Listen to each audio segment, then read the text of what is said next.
No.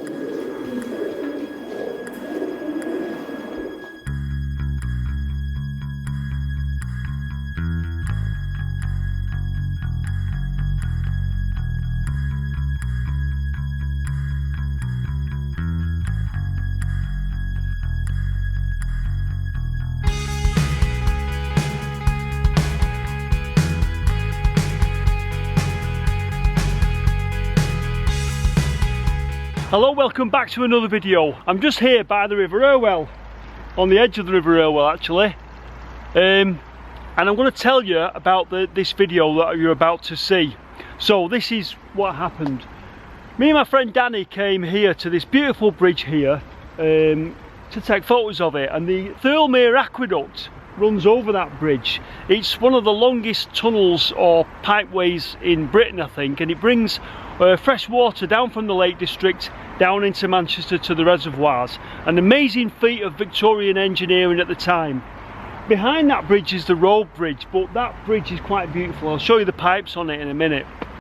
So there you go, that's the Thirlmere aqueduct. It's a 95-mile long pipeline that brings water from the Lake District to the Manchester reservoirs. Construction started in 1890 and it was built by the Manchester Corporation Waterworks. Anyway, the video isn't about the Thirlmere aqueduct, it's about what happened after we took photos of this wonderful bridge. Let's crack on. So anyway, we came here to take photos of the bridge and to have a quick look. And we were stood over that side over there. In fact, let me just take you over that side and we'll take a look and I can show you better. So there you go, we're just here on the other side. I love this bridge, it's nicer than the road bridge beyond it. All the stone and everything. But let me tell you the story. So we came up here. Let me just run up here. Mark's up there. Let's just run up this way.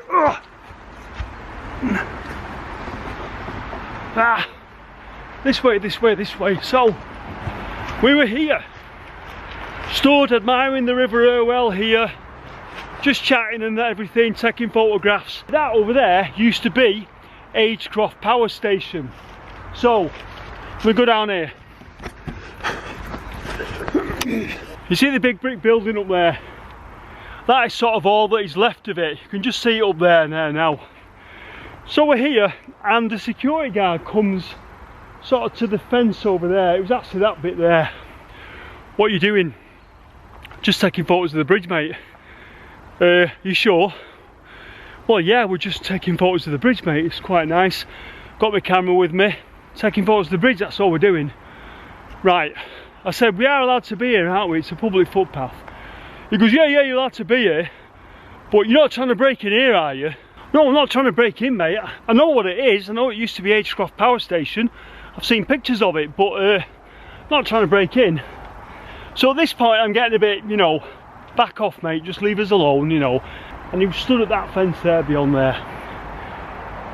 He then says, the corking line, we got all these urban explorers coming in and they're sick of chasing them out. I said, oh yeah, they can be a real problem then, can't they? And he says, the thing is, if they just asked, I'd take them in and show them. So I said, really? That's amazing. Can we come in? He said, yeah. Just said, meet me on the main road there, I'll take you in. And that's the God's honest truth, that.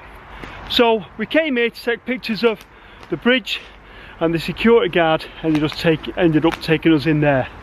Now it was going dark, it was sort of November and it was going dark, so I didn't have a light with me, and as we were going in, like I say, conditions were going dark. So this is the video. It's what remains of Agecroft Power Station.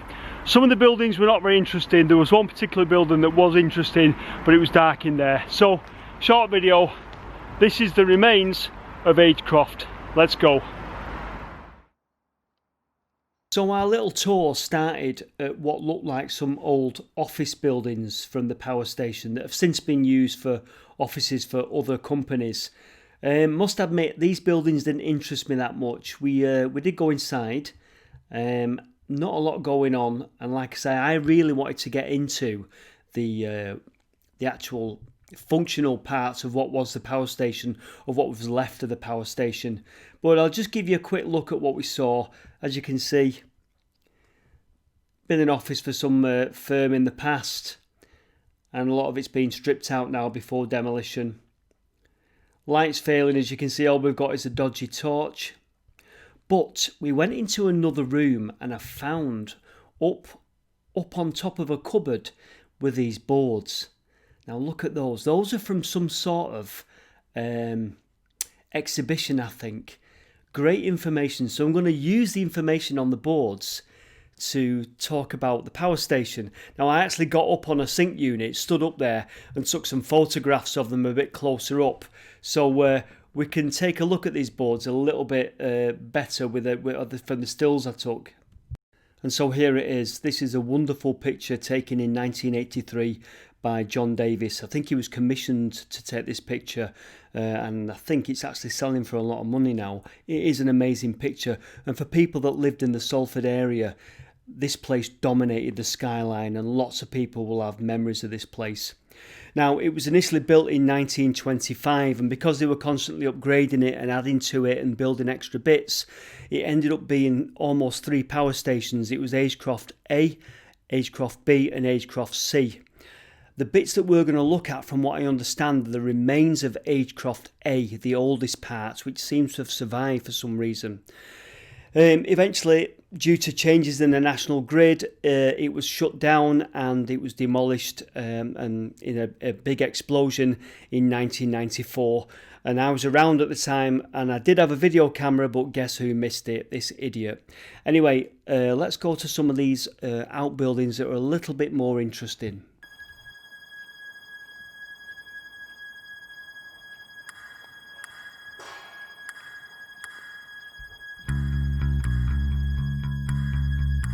Down this side.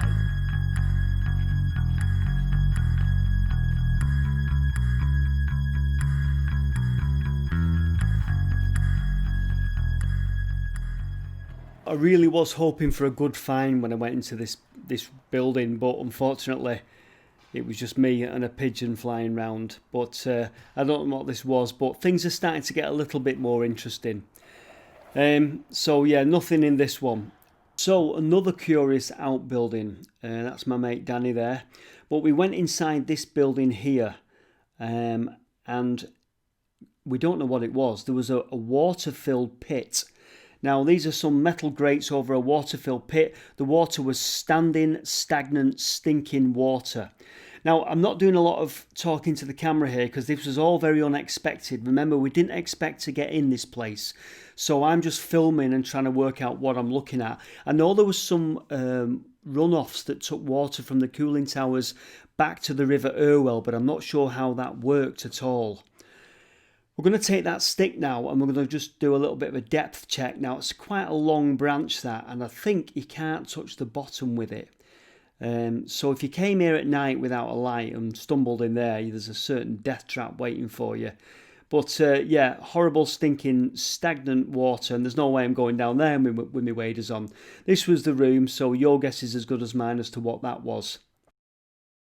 Now this board is giving us information, and it's telling us that after 25 years Agecroft A became a little bit outdated, and so in 1950 they opened Agecroft B, and Agecroft A only kicked in at peak times.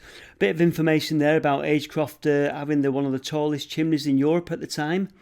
But the best thing is this picture here, and it shows the layout, and it shows Agecroft Colliery, which has also since closed down, but the colliery supplied the power station with coal.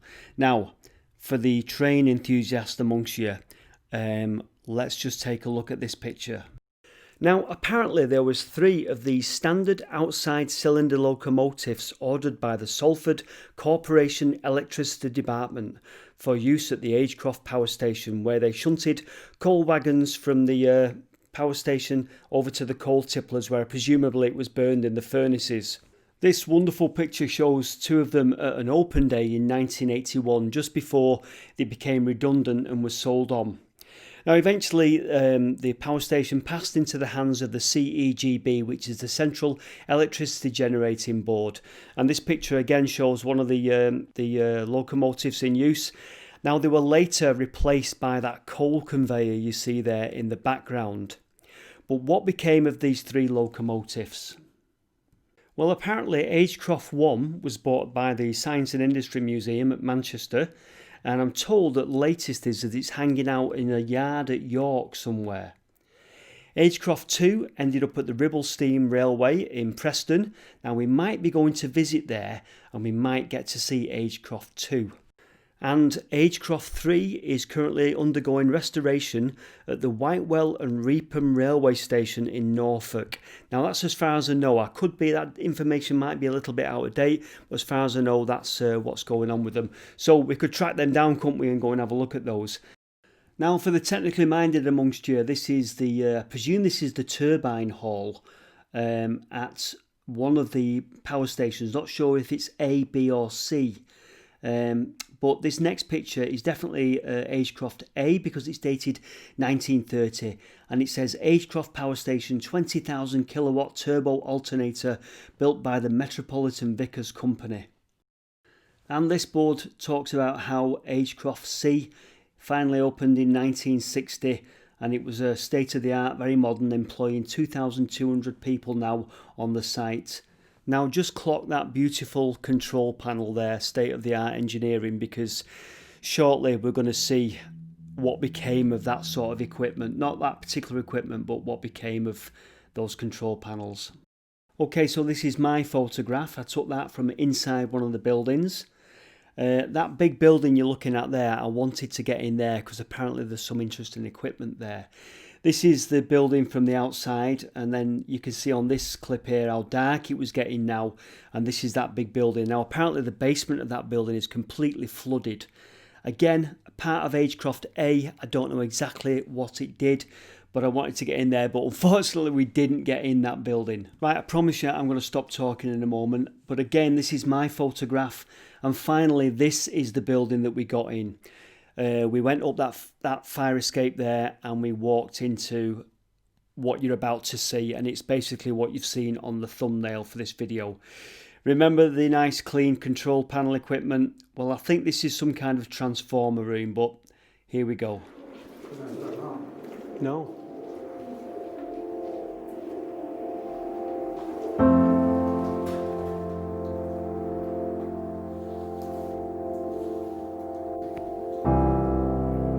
Bloody hell.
hope you enjoyed that.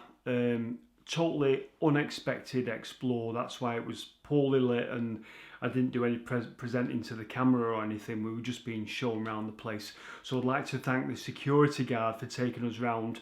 How cool was that he just said, yeah, come in guys, you can have a look around. And I think that he appreciated the fact that we didn't break in, and he was just happy to show us what was there. So thank you to him. A couple of things. I weren't suggesting, you know, the control panels in the old vintage picture. I weren't suggesting that when we went in that room where they were all ruined, that was the same control panels. It was just to compare how the equipment used to be so modern in one of those control rooms and how it ended up, you know, or some of it ended up. Not sure what that room was. I wonder if it was some sort of transformer room. And quite strange that Agecroft A survived, really. Amazing, isn't it, that the older part survived. Like I say, 94, they demolished the place. They blew the cooling towers and the chimney stacks. I had a video camera at the time. I think I had a JVC video camera, and you put little mini cassettes in and it recorded onto that, and then you had to take it out and put it into an adapter to watch it on your video recorder. But where I was in 94 when they blew that place up, I don't know. If only I'd have been there with my video camera. There is footage on YouTube of the explosions, so you can look that up. Now, again, also not a lot of footage, to be honest with you. I'm not going to claim that we did an extensive, you know, explore of the place. There was a lot of places we didn't get in. Other explorers have been and done more of an extensive explore, so there were a great deal of footage, but the fact that we've been there and we'd filmed inside there and it's going to be demolished pretty soon, really, I thought it's got to be a video. I've got to put it out there and show what we've seen, because again, we could be the last people to go in there and look at it. So hope you enjoyed it. A bit of a potted history of Agecroft, a bit of a reference to the colliery as well. I think I've got another power station coming up soon, and I've got my eye on another old colliery that I'm going to try and look into. So there you go. Thank you as ever to Dean for the music. If you want to check out Dean, he's got his own Facebook page called Sensory Triggered, where he does his own kind of music. The music he does for me on the videos is quite different. It's quite incidental sort of soundtrack music. But if you want to check out what he does, look up Sensory Triggered on Facebook. As always, thanks for watching, and I shall see you very soon in the next video. Bye for now.